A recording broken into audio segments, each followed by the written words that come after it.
আসসালামু আলাইকুম শাহেখ। বাংলাদেশ থেকে বলছি। ওয়ালাইকুম আসসালাম রহমতুল্লাহ বরকাতুহ। বলেন।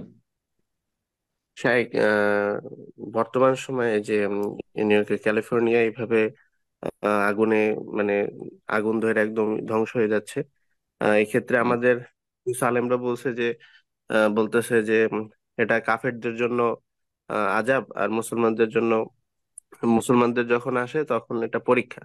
তো এক্ষেত্রে আমরা কি খুশি হব, বা কি তাদের জন্য কি বদদোয়া করতে থাকবো কিনা? কারণ তারা ফিলিস্তিনকে এভাবে পুড়িয়ে ফেলতে চাইছিল। তো হুম। মানে ধ্বংস করতে চাইছিল। এখন আমাদের এক্ষেত্রে করণীয় কি, মানে কি করণীয়, কি ইসে থাকা উচিত আমাদের? জাযাকাল্লাহু খাইর। জি। যে এলাকায় এসব দুর্যোগ এসেছে সে এলাকা তো কিছু মুসলমান বাস করে। তো ঢালাও ভাবে, হ্যাঁ, দোয়া করতে থাকবেন, ধ্বংসের দোয়া করতে থাকবেন, এটা জ্ঞানীর পরিচয় নয়। তাহলে আপনি ইনডাইরেক্ট হইলো বা ডাইরেক্ট মুসলিমদের জন্য ধ্বংসের দোয়া করছেন। জি। আর প্রত্যেকটা জায়গায় মুসলিম বসবাস করছে, কিছু ভালো মানুষ আছে।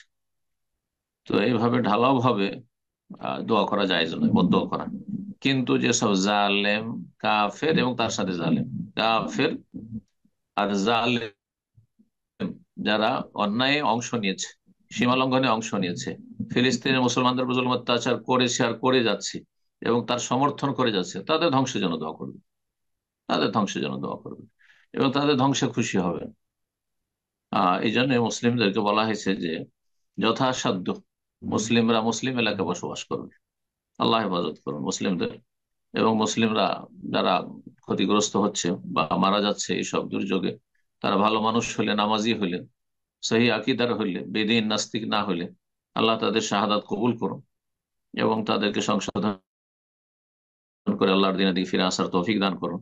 বারাকাল্লাহ ফিক। আসসালামু আলাইকুম সাইক। ওয়ালাইকুম আসসালাম রহমতুল্লাহ বরকাত। কেমন আছেন সাইক? জি আলহামদুলিল্লাহ। বলেন, কোথা থেকে বলছেন?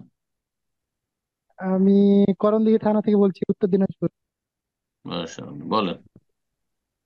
বলছিলাম সাইক, আমাদের গ্রামের মসজিদের বারান্দা লাগালাগি একটি কবর আছে।